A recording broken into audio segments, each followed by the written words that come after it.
修仙很苦，你怕吗？你刚刚问我什么？你想修仙吗？不想。上辈子寒窗16年，杀进大城市，最后猝死在流水线上。这辈子穿越到这儿，不上税，不纳贡，娶媳妇不要彩礼，老子命犯富贵，最忌吃苦。这仙狗都不修。你干嘛呀？你想修仙？我不想。你撒谎了。你有病吧？放开我！我恐高！来人，救命啊！骨龄13，水火混灵根，通过。下一个，骨龄16，老了，下辈子早点来，回去吧。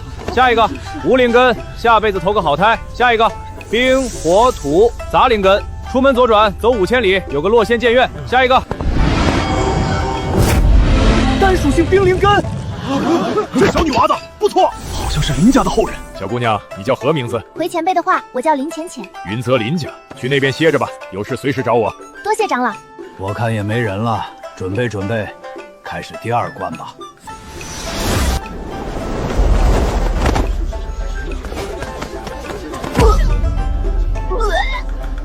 是仙人，好帅！见过李峰主，替他测灵。好。青山，见过诸位师兄。青山，那孩子是顺手捡的。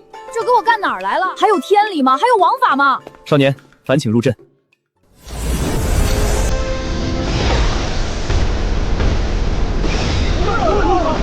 骨龄12，变异剑灵根，什么剑灵根啊？少见多怪，居然是剑灵根，哈哈哈！天佑我问道宗啊！哈哈哈！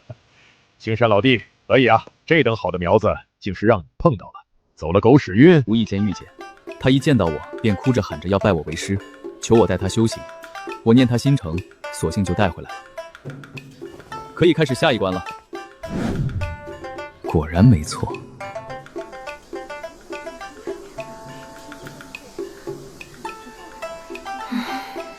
贤哥，你竟然是剑灵根，太厉害了！你喝水不？不渴。贤哥，热不？我给你扇扇。不用。对了，你还不知道吧？这问道宗选拔弟子共有3关，问灵、问心、问剑。咱们刚通过的只是第1关，接下来是问心，能不能留下来还不一定呢。你看到那竹林了没？这是问心林，里面种的是问心竹。听说这竹林进去后，站着出来就过关，抬着出就淘汰。至于里面有什么，没人知道。不管是抬着出来的，还是站着出来的，从来没一个人记得发生了什么。这么邪乎？问道宗守苍生，问心一关考信心，守善念即可通关，不必太过担心。所以坏一点就能被淘汰喽。我叫林浅浅，冰系单灵根。许贤，我叫张扬，烽火混灵根。许贤，你是剑灵根？应该是的。你真厉害。好像要开始了，我先过去了。肃静，第2关问心，诸位请进。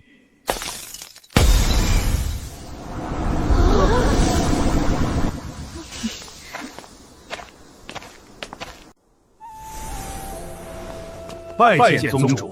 无需多礼，起来吧。宗主怎么亲自来了？闲来看看热闹。这就是那剑灵根的孩子。正是。心性勇敢，敢为天下先，很不错。一表人才，骨骼兴起。天赋重要，性性更重要。除了天赋，有一颗坚定淳朴的心也极其重要。他若过不了问心阵这一关，我照样不会收。真能装。小山说的对，师祖当年不惜涉险深入北海，取回这问心竹与问心水，布下问心阵，怕的就是我问道宗弟子有一日会违背初心，祸乱天下。让我们拭目以待吧。这小子虽然抗拒修仙，但入了幻阵便由不得。他在那山村长了12年，生性淳朴，乐于助人，村里人把他当未来村长培养。想来问心3考，应该问题不大。真冷。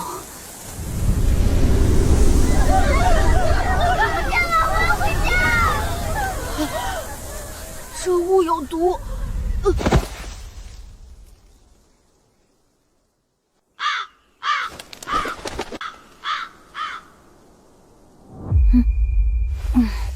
这又给我干哪儿来了？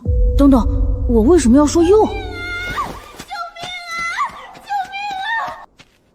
孩子，你能救我上去吗？你上不来，我腿被什么东西卡住了，我够不着，你能下来帮帮我吗？等着。救救我，孩子，救救我！孩子，救救我！孩子，救救我！你能救我上去吗？行。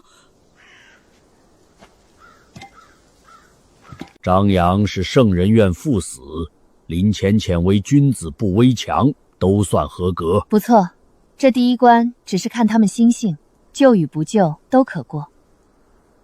不知道许贤会怎么做。你在干什么？这都没死，妖孽还想骗我？看我不整死你！救与不救中，选择把人杀了，这算是我问道宗有史以来的第一人了吧？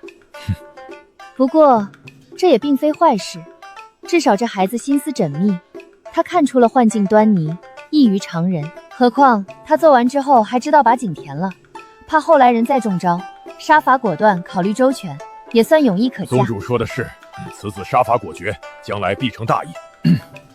遇鬼怪而诛之，我辈修士理当如此。第二关开始了，每次都是这关淘汰的人最多，希望这次能多点人通过吧。你可以控制一次马车的方向，是让它直行撞向5个人，还是让它进入另一条路撞向那1个人？撞向1个人。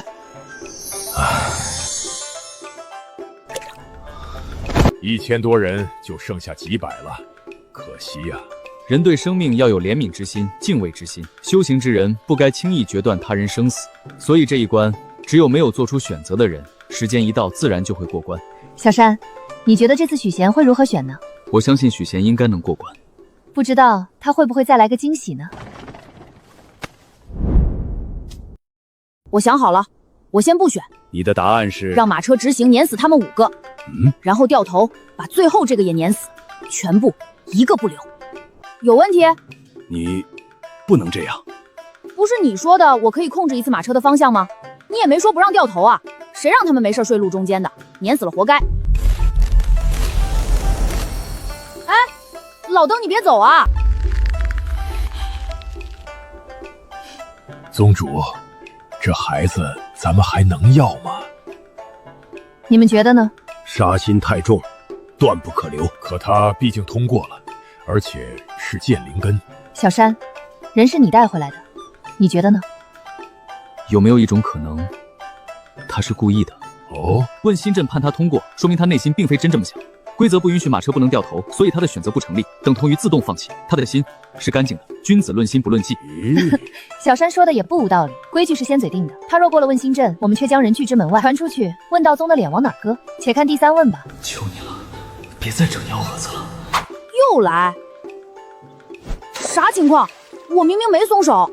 年轻的少年啊，我是何灵，你刚刚掉的是这把破旧的铁斧头，还是这把灵气斧头，亦或者是这把神器斧头呢？神经！哎，他就这么走了？有意思。见何灵儿面不改色，仙气于前而不屑一顾，不仅不取，甚至不多看一眼。试问，便是我等仙人，怕是也做不到吧？这小子怎么又跑回来了？鬼知道。我想起来了，我好像确实掉了把斧头。你掉的是哪一把？我掉的是远古神器盘古斧。啥东西？你傻愣着干嘛？快去给我捞上来！我这里没有盘古斧。你有，想私吞是吧？我没有。你有？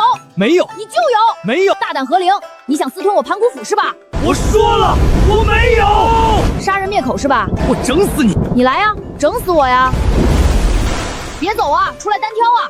你别叫何灵了，你缩头乌龟好了。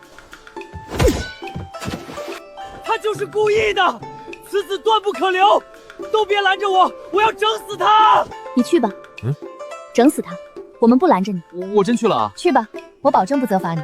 他绝对是故意的，这小子肯定知道这是幻境，就是故意的。许贤这孩子天赋没得说，抛开品行来说，算是老夫见过修道最好的苗子了。只是他若留下来，我问道宗怕是要鸡飞狗跳了。小山，人是你带回来的，你来决定吧。是，师尊。别装了，起来吧。不想死，就给我起来。这是哪儿？我怎么会在这里？你演戏演上瘾了是吧？许仙，我知道你是故意的，我也不和你兜圈子了。实话告诉你，你闯大祸了，你破了问心阵。摆在你面前就2条路，第一条，收起你的小心思，老老实实留下来跟着我修行，我自不会亏待你。第二条，我把你永远留在问心林内，直到老死。不是没搞错吧？那是我想破的吗？那是你们的幻阵太粗糙了，好吧？破绽百出，这怪我喽。好家伙，现在成我的错了。那是你的事情，和我没关系。你只需要告诉我答案，选1还是选2？修仙就修仙吧，就当两清了。我从了你还不成？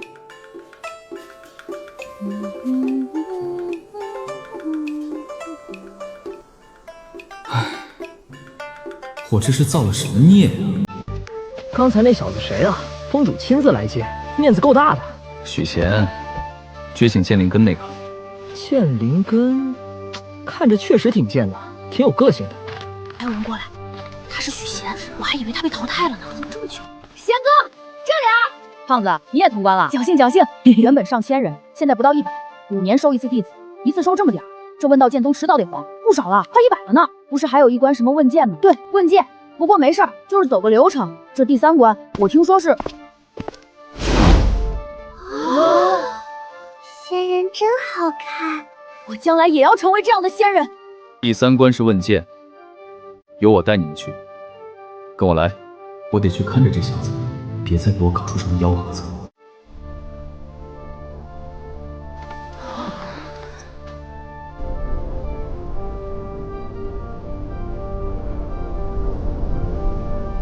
这就是长生桥，好大，比我想象中还霸气。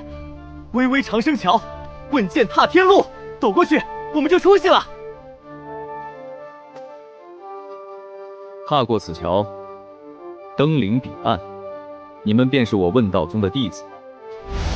各位道友，还等什么呢？踏仙桥，登彼岸，问道长生，冲啊！贤哥，咱们也走吧。走着。又见面啦，也没分开过。也对，嘿嘿，林姐好。胖子你也通关了，运气好，运气好。许仙，一起走呗。随你。这还真是走个过场啊，啥事儿没有。你不知道？不知道什么？为何问剑？何为问剑？不知道。此桥名为长生桥，此峡名为一剑峡。知道这桥为何叫长生桥吗？不知道。踏过此桥，踏足问剑峰，从此修道叩仙门，大道3000，所求皆是长生。迷信。那你知道这峡谷为何叫一剑峡吗？一剑峡并非天成，是被人用一剑斩出来的。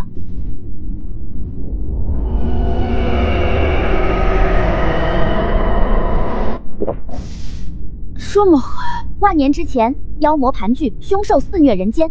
有一剑仙，一人一剑入世，斩妖除魔，杀得这方山河再无人敢称尊，世人尊其为剑祖。问道宗的创世老祖，剑祖驱逐妖邪后，搬山大海，建下山门，广招门徒镇压此间。于山门前展出一剑，得名一剑峡，以斩妖镇魔是邪3柄仙剑为阵眼，在峡谷中布下护宗大阵，阵前于渊，妖魔鬼怪不敢动，触则剑出必亡。何为问剑？就是问问那3柄剑，你能不能进问道宗？走过去，获得3剑认可，就能在丹田处得一缕剑息，以后出入宗门大阵就不用飞走这座桥了。又为何问剑？就是防止那些大凶大怪用手段遮掩天机，蒙混进问道宗。这就是第3关问剑的由来。哦，我懂了，这是怕咱们这些人里混进来脏东西。是的。哎，仙哥，你说我们这些人里不会真混进来脏东西吧？以前兴许有不怕死的，现在早没有了，走个过场。想啥呢？哪有那么巧的事儿？也对。啊！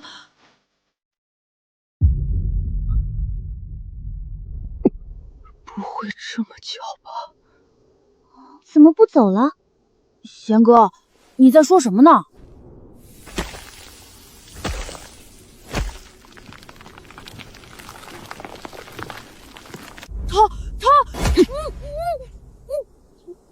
许仙，怎么办？准备跑。往哪儿跑？嘘，小点声，往后退。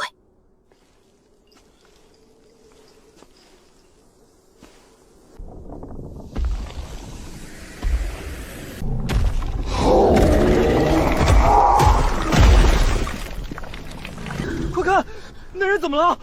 这是什么东西？怪物！怪物！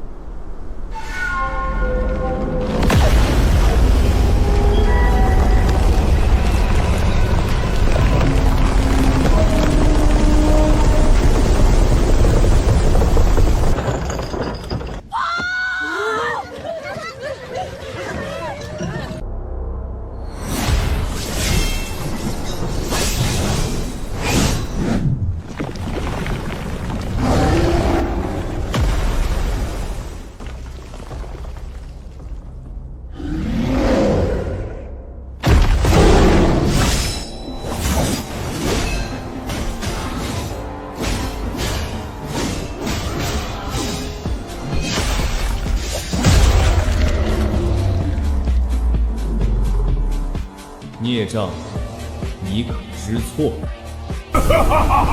好一把斩妖剑，好一座剑阵，是本座小看你们问道宗了。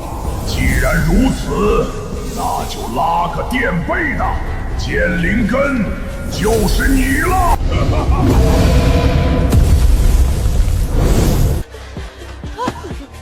躲开！小子，要怪就怪你不该来问道宗，受死吧！剑灵根就是你了，小子，要怪就怪你不该来问道宗，受死吧！哈哈哈哈哈！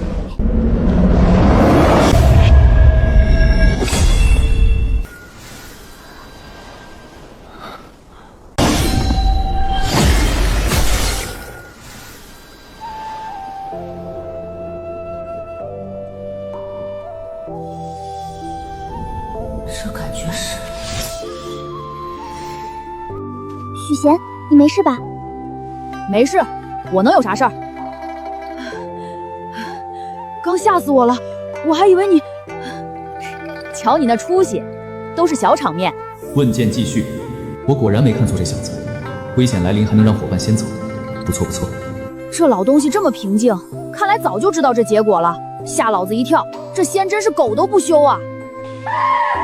那孩子看着那么实诚，谁能想到居然是妖魔所化呢？连宗主都没看出来，本尊恐怕不简单。观他模样，有点像是北海里的那只金狍。不能够吧？北海诸妖与凡州井水不犯河水。管那么多，本尊来照样斩，何况只是区区一具灵身。恭喜诸位走过长生桥，自今日起，你等便是问道宗弟子。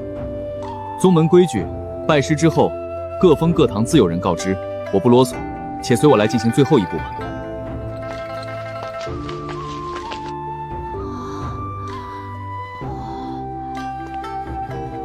身后此碑名曰剑碑，乃我问道宗剑祖所留，先祖有训，入宗者皆须瞻仰此碑。没什么问题，就依次上前触摸石碑吧。得到剑息后，便可去广场那边选择你们想要加入的封门。仙人，我有问题。讲。敢问，剑碑前的棋局是否就是当年剑祖留下的残局？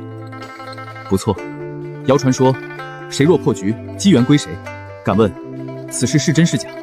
此事不假，不过，那我可以试试吗？请便。多谢。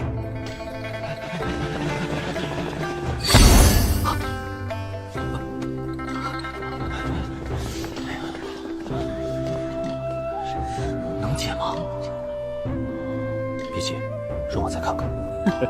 年轻就是好啊，敢想敢干，不知天高地厚。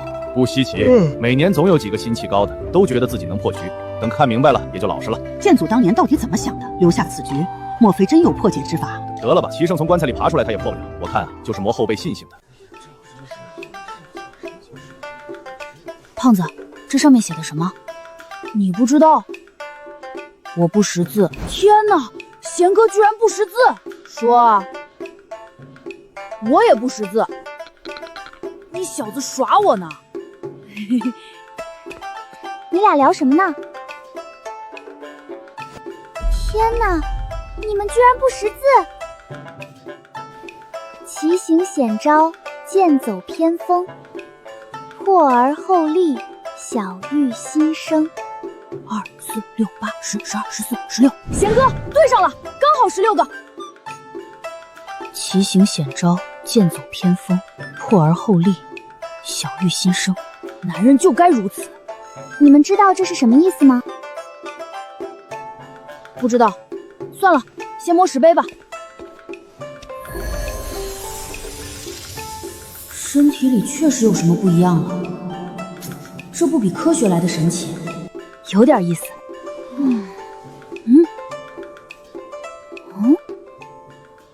有点意思。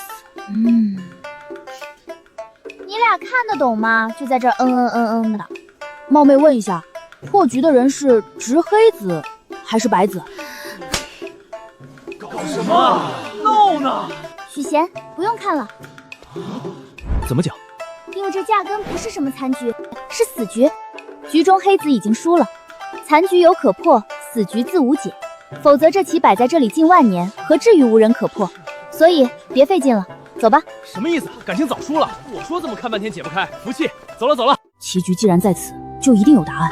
棋在局中，我在局外。残棋、死局、破局、险招、偏锋，是要告诉别人不要按常理出牌。贤哥，走了。许贤，你愣着干嘛呢？奇行险招，剑走偏锋，破而后立，小玉新生。不破不立，破而后立，正如凤凰涅槃，浴火重生。你在念叨什么呢？许贤，你别吓我们，到底怎么了？说胡话了？我想，我好像找到破局之法了。完了，贤哥傻了。真相只有一个，不让我赢，我就给你砸喽！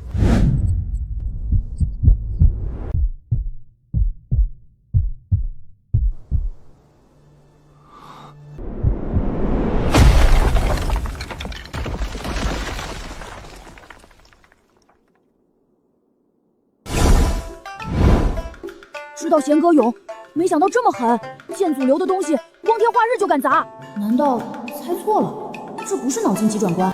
嘿嘿，那个，我说我刚刚好像被什么脏东西附身了，你信吗？哎，这小家伙也太能作了，没完没了的作，即使他是剑灵根，这回也要吃点苦头喽。站着死还是躺着死？你选一种。我想修仙。快看，那是什么？剑碑，剑碑怎么亮了？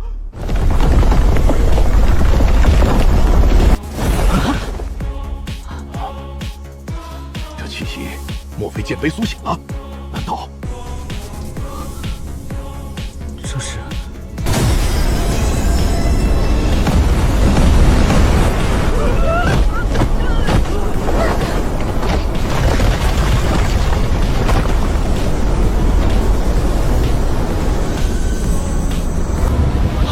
什么东西？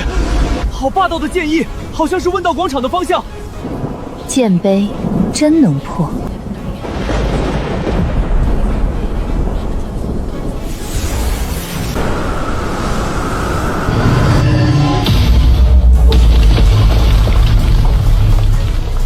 方圆10里，化作禁区。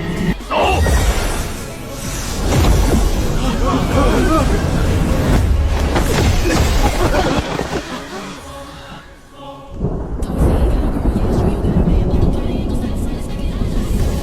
我贤哥有大帝之姿啊！祖宗的方向，难道是那几位老祖宗出关了？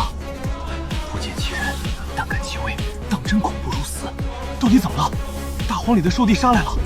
不，是一个新人，把剑碑残局破了。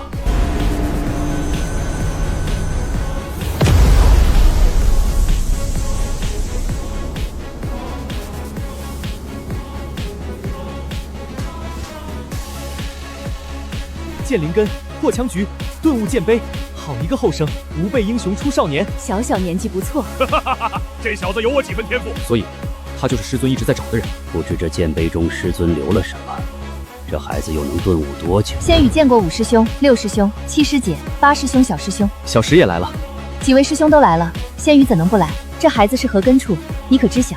是我弟子李青山外出带回来的。他说这孩子是北边山里一个村子里的。何村？厚道村。能叫这名字，村里人应该都挺厚道的。我看这孩子浓眉大眼，生得面善，一看就跟我一样是个老实人。确实，相由心生，这面相坏不到哪里去。既然能走到剑碑前，定已过了问心3问，信心差不了。对了，他叫什么名字？姓许，名贤。许贤。好了，小石，既然你来了，这里便交给你。许贤顿悟剑碑，短则数日，长则数年。醒来之前，切不可让任何人靠近，惊扰到他。明白。还有，等他醒来，你便带师收徒吧，日后由你来教导。知道了。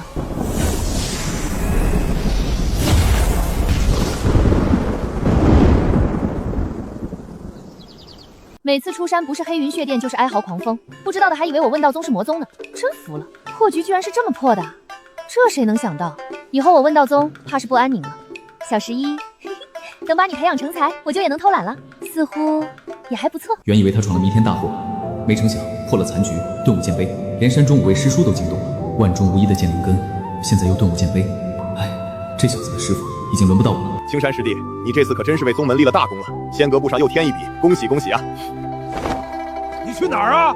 不挑徒弟了？行了，别惹他了，他现在估计正郁闷着呢。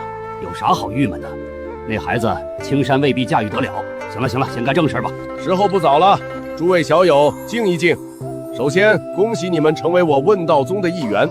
我宗7峰13堂，今日长老皆在此，选择权交在你们手上，任选1峰1堂加入。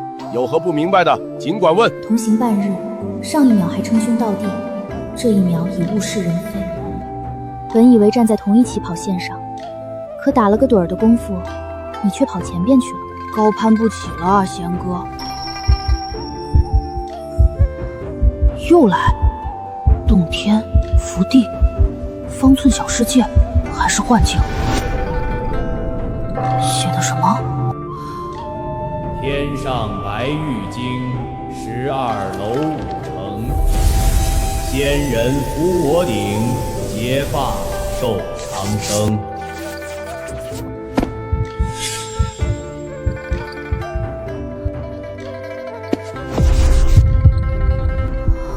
他告诉了我，他叫天上白玉京，只需要重铸12剑楼，他就可以是无上神兵，也可以是无上神诀。不愧是修仙世界，当真神奇！天上白玉京可以是兵器，可以是秘籍，修仙可以，吃苦不行。这本书一定能让我少吃很多苦。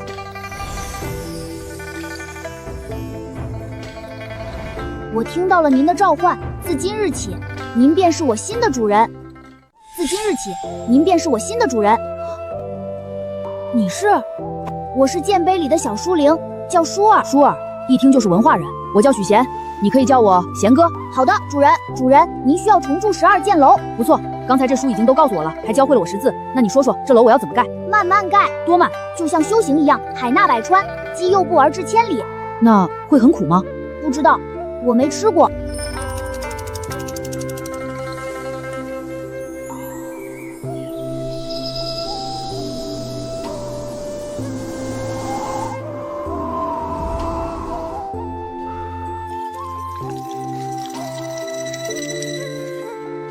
都3年了，这人不会出问题了？想啥呢？才3年，不知道还要顿悟多久。越久越好呗，说不定也来个100年，到时候咱也出一个碑仙，把3教全压下去。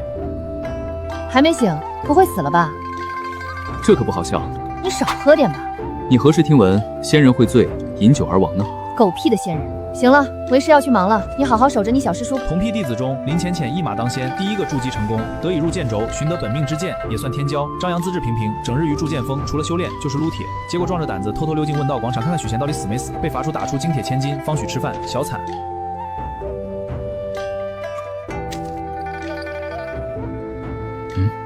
幻听了。醒了！什么鬼？哪来这么大的灰？我去，问道宗倒闭了！你要干嘛？你干嘛？别动我！痒！不是大哥，你疯了吧？怎么会这样？肉身长大了1圈，丹田没有灵气，怎么连炼体都没入？不应该啊！我就在里面待了几天，难不成问道宗还真让人灭了？不能吧？你感觉怎么样？感觉很良好，没有哪里不舒服？没，就是感觉有点勒得慌，浑身刺挠。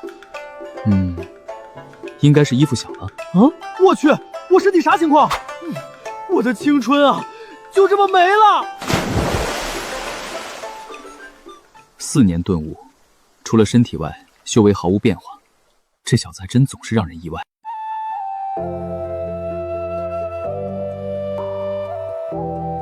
看你人模人样的，你什么意思？没什么意思，夸你像个人。走吧。夸得很好，下次别夸了。我去！师傅，人给你带来了。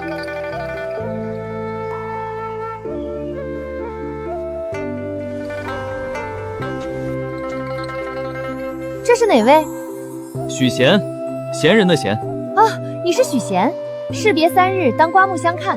没想到你长得这么帅气，不错不错不错。怎么有种被戏耍的感觉？跟我来吧。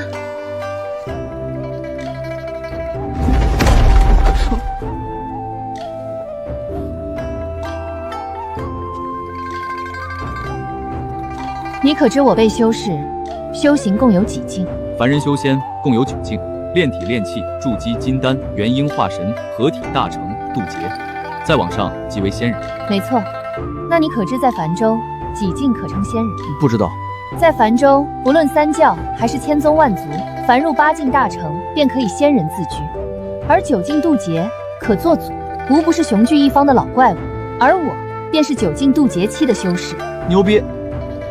这里是剑阁，我问道宗最神圣的地方，宗门1等1的大事皆在此处决策，往上数万年，每一项重大决定都是在这里拍的板。想在这里拥有一把椅子，起步条件修为突破8境大成，其余弟子无论何时禁止入内。那我走。不过还有一个办法，不需要8境也能坐在这里，你有没有兴趣？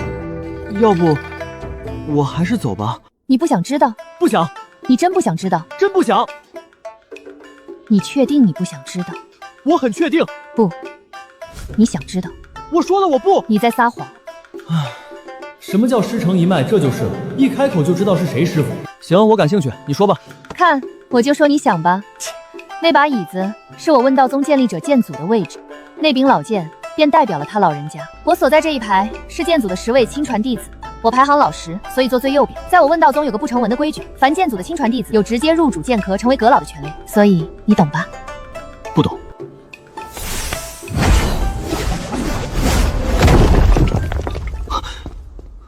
没事，一会儿你就懂了。剑阁议事，请诸位阁老速来。剑阁议事，请诸位阁老速来。是宗主的声音。剑阁议事，该不会蛮荒那群妖打过来了吧？闭上你的乌鸦嘴！师兄，剑阁在哪儿啊？大成境才有资格进那扇门，别想，就你这资质，能结丹就烧高香了。师兄，我会努力的。努力有用的话，天才如何自处？不过你想开点，你虽然天赋一般，可你长得也一般啊。拜见宗主。少爷是谁？怎么在这儿？还别说，一表人才，和我年轻时一模一样。几千岁的人了，不知道害臊。人都到了，那就开始吧。跟大家介绍一下自己。我叫许贤，见过诸位老前辈。许贤，他就是许贤，是剑灵根那孩子啥时候醒的？我说怎么有些眼熟？不对呀，不是顿悟了4年吗？怎么看着没什么变化？许贤，你上来。昔年剑祖立下剑碑，并留残棋一局时曾说过，其中机缘后人尽可取之。现在被许贤破了残棋，但是师傅他老人家又不在宗门之中，所以今日我把大家叫来，就是想让大家做个见证。我且问你，你可愿意拜入剑祖门下？我愿意。你不考虑考虑？不用，天宇不许，反受其殃。我愿意。行，师傅不在，你对着这柄佩剑磕3个头，便算拜师了。师傅在上，祝徒儿3拜。这尊门下，你排11。诸位，开始吧。我等见过小师叔，我等见过小师叔。一群8境大成期的老祖，管我叫师祖，这感觉太爽了。想着什么呢？让人起来。众爱卿平身。有人啊，这就完事儿了。不然呢？你还真想龙袍加身？那个师姐，我就是想问问，咱师傅没个见面礼什么的吗？你想要见面礼，找师傅他老人家要去啊。行，不给我要啥没啥，以后别怪我给师傅丢脸。你是不是觉得你是师尊的徒弟，就能轻松得到别人得不到的东西？难道不是吗？小11，你记住，在问道宗，不管你是谁的徒弟，是剑祖的也好，是我的也好，还是一个寻常执事的也罢，想要功法自己去道阁选，想要兵器自己去剑重拿，拿到了是你本事，没人会眼红；拿不到是你不行，也怨不得别人。别人如何，我管不了。人有私心，他们愿意照顾自己的徒弟，那是他们的事。可我不一样，你也不一样。你和我是剑祖的徒弟，我们就得按规矩办，你能明白吗？严于律己，宽以待人呗。没想到你还挺有书生气。接下来我给你讲讲宗门和师尊的事。话说咱们什么时候去吃饭？没有接风宴，家常便饭总该有吧？我不吃饭的，可我得吃啊！现在吃练功的苦，以后就不用吃挨饿的苦。1年内筑基，以你的资质，不为难你吧？行。话说你走不走？不走我先走了。不急，再等一会儿。还要干嘛？一会儿你就知道了。来了。宗主，您找我。这么高冷，一看就不好惹。介绍一下，镇剑堂执事温晴雪，7境合体7剑修。这位是许贤，也是你的小师祖。刚入宗门，什么都不懂，你带他熟悉熟悉。哦，小十一，别忘了我们的约定，1年之内不筑基，师姐可是会责罚你的。小师祖，走吧。徒孙，我们去哪儿？您站稳了吗？走就是了。徒孙子，护我！介绍一下，镇剑堂执事温晴雪，7境合体7剑修。这位是许贤，也是你的小师祖。刚入宗门，什么都不懂，你带他熟悉熟悉。哦，小师祖，走吧。徒孙，我们去哪儿？您站稳了吗？走就是了。徒孙子，护我！小师祖到了。抱歉，冒昧了。这是哪儿？执剑锋。那你带我去吃饭。这边是吧？快走！哎呦，稀客呀！温师姐今天居然屈尊来我这小字号了，我就说今天右眼皮一直跳，果然有好事。那免单。2位客人要吃什么？小本经营，概不赊账。1碗灵粥。好嘞，1碗灵粥马上就来。刚才那块玉牌叫道玉，道玉是问道宗的身份牌，每个人都有，积分在问道宗等同于金钱。买灵植、丹药、符箓、功法、兵器等等都靠它，也可以用来吃饭。对，吃饭好啊，人是铁，饭是钢，一顿不吃饿得慌。也就是你小师祖我身体比较好，饿了4年都没事。师伯，您的道玉，你们慢用，有事喊我。你不吃？那我就不客气了。你还别说，问道宗的饭真不一样，这么小一碗就饱了。以前在家，这么大的碗我一个人能吃10碗。灵石所用食材皆以灵水浇灌，蕴含天地灵气，凡人食之强身，修饰时恢复。你暂无修为，所以饱腹感更强。怪不得。对了，你刚说那东西叫道玉，我的呢？今日时间不早，明日带你去办。那你说的那个积分怎么赚？完成宗门任务，或者与人交易，又或者替宗门工作，领取报酬。工作？我是镇剑堂执事，有固定积分。类似的还有扫地、除草。这不就是打工吗？可以这么说。打工是不可能打工的，都修仙了，打个屁的工。问道宗7峰13堂，7峰问剑锋、藏剑锋、执剑锋、天剑锋、落云岩、铸剑锋、祖锋。7峰上的13堂各有分堂和产业，各司其职。镇剑堂主外，仗剑人间；任务堂发任务，引堂刺探情报，执法堂维持秩序，商堂牵头经商，灵石府只是其中之一。问道宗辖地5000里，不许皇权，不奉三教。凡有外敌，镇剑堂出征与伐敌。三教以信仰治天下，各宗门或隐士或依附王朝，唯独我问道宗，谁也不敢往前半步。这宗门够硬。说的太多，小师祖未必记得住。若有兴趣，可去藏书阁翻翻。自从顿悟剑碑后，我这记性出了奇的好。今天这些话我竟是一字不差的全记住了。唉，要是早有这记性，上辈子也不至于倒在流水线上。这是我宗的灵袋，一个3尺见方的空间，里面是每个新弟子都有的东西，你看看。多谢。宗主嘱咐我照看你，筑基之前，你与我同住此院，西消房内间，可以吗？可以。好。1碗灵粥10积分。啊！记得还我。哼，我这师祖当的不止1碗粥啊！第一天啥也没捞着，还欠了10积分。4年了，小弟都能上山撵猪了吧？村长那么老了，不知道还能不能坚持到我回去继位。阿姐也该嫁人了，爹娘身体还好吧？想家了。罢了，不想了。等我得道，让后道村的鸡狗都上天。这新手礼包也这么寒碜？我去，老子开挂了！不是挂，是视觉共享。小叔，你在哪儿呢？请主人低头。神出鬼没的，你白天跑哪儿去了？喊你一天了，我以为你挂了。我刚于剑杯中苏醒，暂时不适应这片天地的法则和桎梏，所以沉睡了一会儿，刚醒。难道你不属于这个世界？天机不可泄露。不应该。难道剑祖也不是这个世界的，和我一样？剑祖是谁？李太白。李太白又是谁？李太白问道宗创始人，人称剑祖，就是他把你留在广场上的石碑里的。哦，那可能我是被他捡回来的吧，但那残旗应该是我留下来的。不过没事，也不重要。那你说说，这个视觉共享什么意思？一门神通，大神通术，洞察之瞳，可一眼看透万事万物，洞悉一切，可预知未来，追溯过去。当然，你现在身体太弱，只能看看死物，看不了活物。等修炼到大成，你用眼睛就能把人看死，厉害吧？牛逼！洞悉一切，预知未来，追溯过去，战斗中能看穿对手破绽，这倒是单挑必备的神器。哼哼，这算什么厉害？等把天上白玉京建起来，12楼旗开，神也乱杀。你还有别的能力吗？一并说了吧。别人看不到我，只有你能看到我，这算不算？就这。登山、站桩、瀑布冲体，这哪里是修行，这是玩命！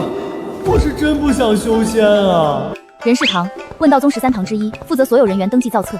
你在人间的亲人每年也能得到人事堂的慰问，确保衣食无忧，让弟子安心修炼。如果你不小心为宗门而死，3代以内的亲人，宗门负责堂的赡养。这些一会儿填写信息时尽量详细，免得到时候找不到你的家人。小伙儿来挺早啊，我刚开门你就来了，办点啥事儿？登记。登记？还没到5年一次的收徒大会啊！你叫什么姓名？许贤。拜见小师叔祖，不知小师祖来自何处？我来给您登记记录。后道村，不过有个情况我得跟你提一下，我是后道村村长，我这个人吧，爱民如子，村里几百口全是我亲人，你懂吧？小师祖宅心仁厚，我懂。那就劳烦了，老头。我这积分怎么是0？是不是弄错了？没弄错，镇剑堂弟子不是每月1000积分补贴吗？是要下个月才发，下个月也没有。老头，你是不是中饱私囊了？我可是你师祖，我哪敢？您可能不知道，在问道宗1代弟子都没有基础积分补贴，这是谁定的规矩？您师尊剑祖他老人家，你说离不离谱？我堂堂小师祖居然没有工资，1代弟子没补贴，剑祖他是不是觉得自己弟子不用吃饭，师祖就不是人了，师祖就不用吃饭了？你不会是不想还我钱了吧？我这人最讲信用了，你知道我来自哪里吗？后道村，后道村谁不知道？我许贤最后的。徒孙啊，我是这么想的，要不你再借我点，凑个整，这样也好记。我得吃饭不是？师姐把我交给你了，你不能不管我。你放心，等你师祖我以后发达了，一定回报你，仗义。记得还。小师祖，你回去修炼吧，我得去忙了。行，你去吧。那谁，小胖子，来碗灵粥。叫谁小胖子呢？没大没小，叫师叔晓得不？我跟温师妹是同辈。哪来那么多话？赶紧上菜，我忙着呢。去！我去，原来是小师祖。我这有眼不识泰山，我说今早左眼皮怎么一直跳呢？原来是贵人登门，真是蓬荜生辉啊！那师祖给你个表现的机会。师祖吩咐，这顿你请。师祖是要1碗灵粥是吧？10积分，您稍等。胖是真胖，抠也是真抠。天行健，君子当自强不息。开干！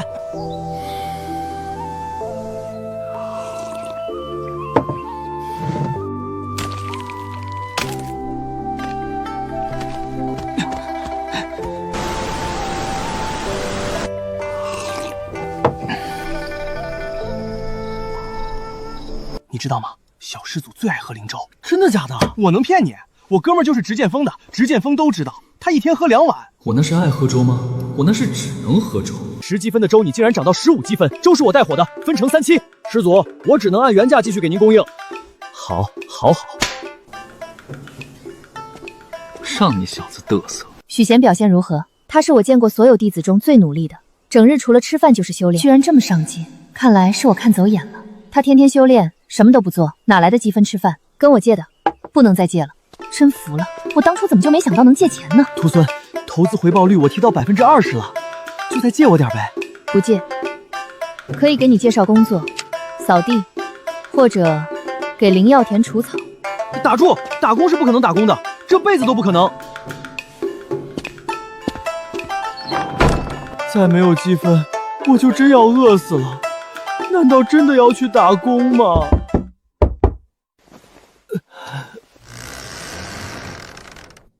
你是？难道真的要去打工吗？要是成为第一个被饿死的师祖，可就是成笑话。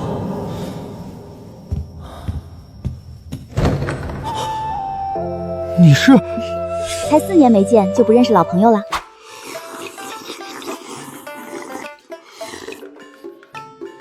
你看我干嘛？吃啊！传闻有个爱喝粥的小师祖最爱喝粥，今日一见，我信了。俗世虚名，不值一提。难道我会告诉你，我是因为穷才天天喝粥的吗？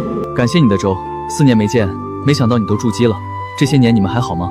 挺好的，张扬他在铸剑峰也挺好的。对了，你苏醒之时，我刚好去了剑冢，得到了这柄剑。后来听闻了你的事迹，这才赶来。看，这就是我拿到的青霜剑，确实不错。我没看错的话，这应该达到下品天兵级别了吧？我记得你是冰灵根，此剑名青霜，很适合你。你竟认得此剑？当然认得，别忘了，咱可是剑祖的徒弟。那我是不是也要称你一声小师祖呢？那倒不用，谁叫咱们是哥们儿呢？你不知道，灵石坊老板竟然不给我分红，我当场就给他举报了。时候不早啦，我得回去了。行，把你刀玉给我。干嘛？记得好好吃饭。我走了，改天再来看你。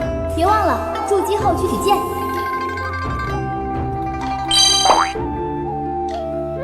没想到还是个小富婆，这份情谊我记下了。这朋友能处，我一定要在这积分花完前把炼体给练成了。小师祖，给林耀田除草的活儿，你考虑好了吗？不去。你还有积分吃饭吗？你师祖我啥都不多，就是朋友多，还能没钱吃饭？笑话。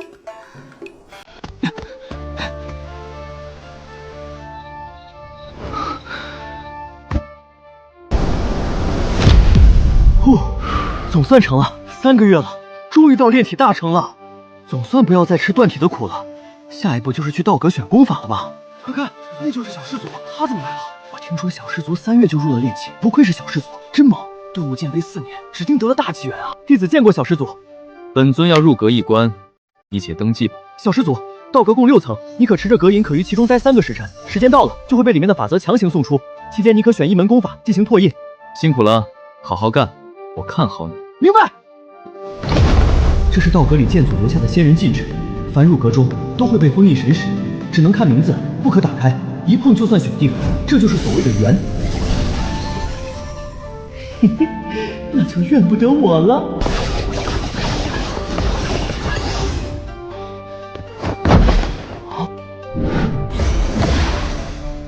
就你了，青莲剑歌，道阁里唯一的仙阶剑法。青莲剑歌，修炼至大成，一剑生一莲，一莲演万剑。走了。师祖，这么快就好了，不再多看会儿？不必。小师祖不愧是小师祖啊，一上来就练这么生猛的功法，这种练不好就要出问题的，能扛得住吗？见过李峰主。许仙选的是何功法？青莲剑歌。这小子还真是没变。我担心个什么劲？就算他是天才，也不可能在炼气期练会青莲剑歌啊！一天一夜太特那么难了，毫无所获。炼体太苦，炼气太难，这先修的真憋屈啊！老子还就不信了，大螺丝上手就来，我还练不你这小小的青莲剑歌了。山中年岁，树月荣枯，一眨眼，满山桃花已落，枝头挂果。许仙原地踏步，未曾有此寸之功，废寝忘食，死磕青莲剑歌，努力的可怕。贤哥，你切莫操之过急啊！我知道了，心里有数。我要跟师兄们外出几个月，这积分你拿着，别饿死自己。我怎么突然有一种被人包养的错觉？不过这感觉还挺不错。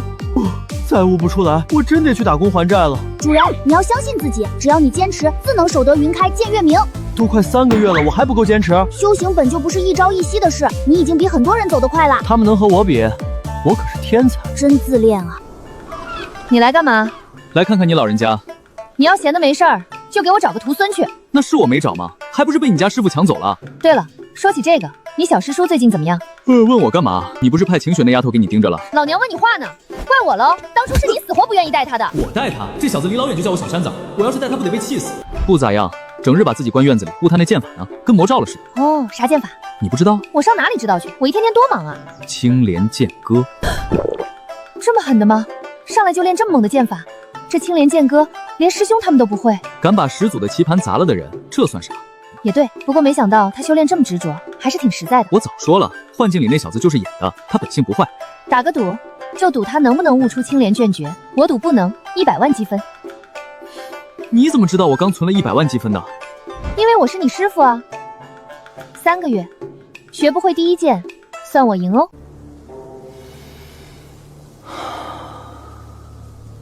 青莲一线，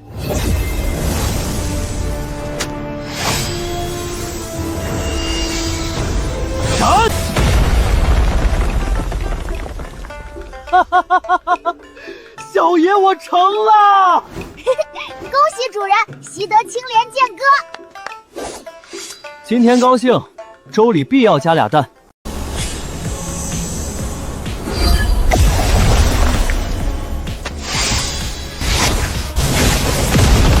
气海中青莲，剑意为种，气海为地，得益于剑胚镇压，狂暴的剑意乖乖扎根，还真让他练成了。莫非青莲剑歌只有顿悟10杯之人才能练？我金丹期时足足练了3月，也只能勉强用出第一式。他5个月练气劲，硬是磨出了这极其纯粹的第一剑。也许他将来真的可能悟出传说中的最后一剑。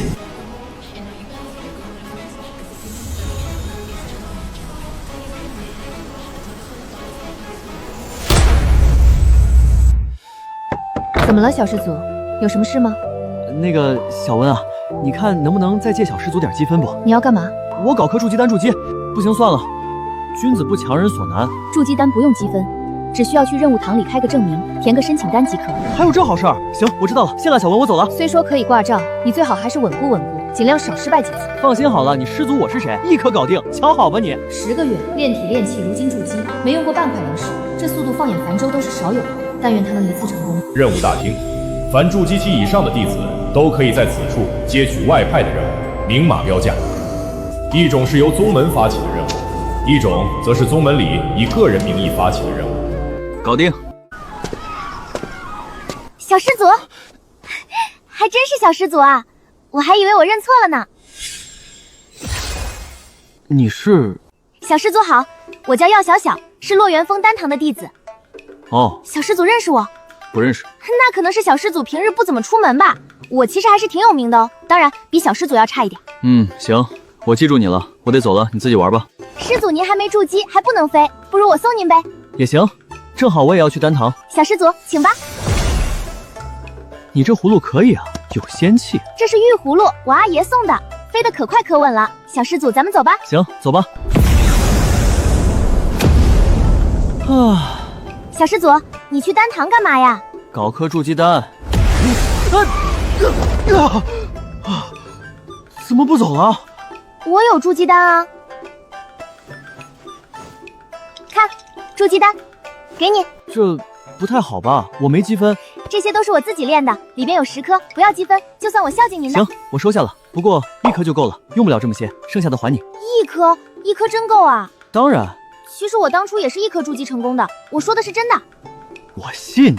嘿嘿，那我们还去丹堂吗？不了，辛苦你送我回执剑峰吧。今天多谢你了，改日请你喝粥。小师祖再见。小师祖真是天才啊，1颗就够了，太扎心了。小叔，你准备好了没？时刻准备着。那开始吧。筑基又会多久呢？真的能一次成功吗？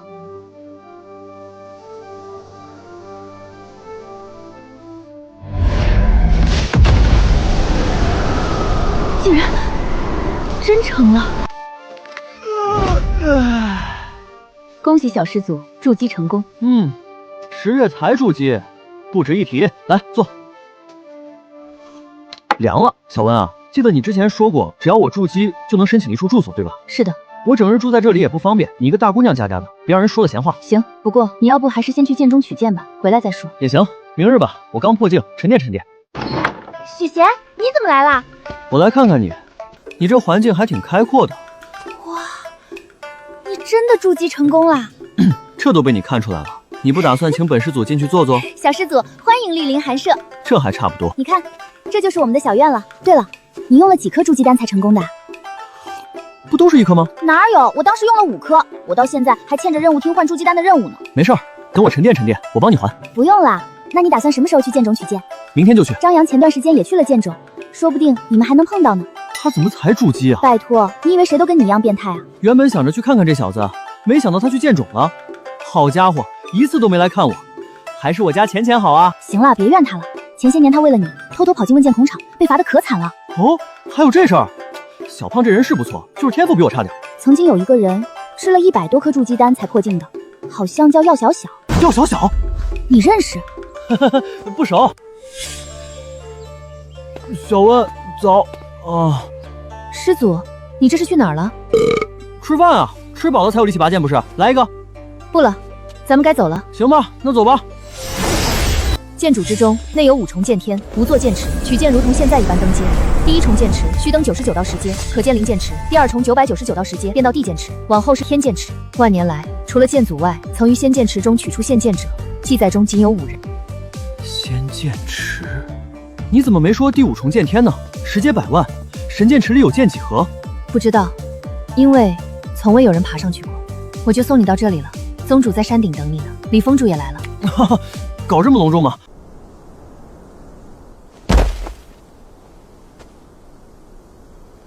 师姐，青山失职，久等了。